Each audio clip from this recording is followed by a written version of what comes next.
Chemicals की वजह से फूड पॉइजनिंग हो रही ये है, देखो उनकी आपने वजह जितनी से सारी बातें बताई परेशानियां हो इसका रही हैं। सबका कारण है जहाँ नमी होगी, जहाँ चिकनाई होगी, जहाँ कोई मिठास होगी, जहाँ को कार्बोहाइड्रेट कोई भी किसी भी प्रकार का भोजन मिलेगा तो ये बैक्टीरिया का भोजन है। भोजन जितने भी है। बैक्टीरिया वायरस फंगस पनपते हैं, कहीं चीनी, कहीं तेल, कहीं फूड, कुछ भी दांतों के अंदर भी ये छोटे छोटे आहार के कण रुक जाते हैं ना, तो वहाँ पर ही भी जो पायरिया, ये क्या है, ये अलग अलग प्रकार के बैक्टीरिया और फंगस ही तो हैं ये सब।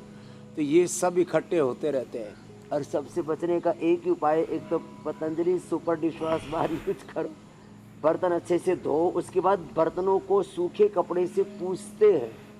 फिर आपने कहा ना चीज़ों की रखरखाव कैसे, देखो ये तो वायु के माध्यम से जो है, नमी तो है ही बैक्टीरिया को पनपने के लिए, एयर में, वाटर में, जहाँ जहाँ पर भी। अब एकदम ऐसी जगह तो सबके लिए पॉसिबल नहीं है कि जहाँ पर हवा का प्रवेश ना हो।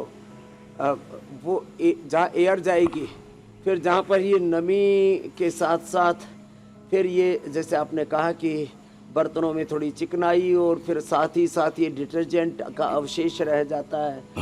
पहले राख से बर्तन साफ किया करते थे भाई, सच्ची बात तो ये है, हमने तो बर्तन धोए बहुत कम, राख से साफ किए, आपको पता होगा बहन, और फिर सूखे कपड़े से पूछ लिए, वो सबसे बढ़िया तरीका था। लेकिन राख तो घरों में तब वो जब चूल्हा हो, चूल्हा जो है वो मिट्टी वाला और वो लकड़ी वाला, वो तो सब बंद ही हो गया।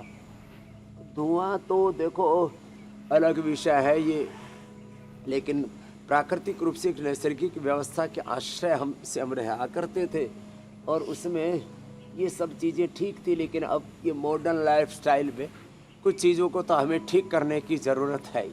साफ सफाई अच्छे से रखें, हर एक चीज़ का ध्यान रखना पड़ेगा। सावधानी हटी, दुर्घटना घटी। दुर्घटना घटी, घटी। इसका ध्यान देना पड़ेगा।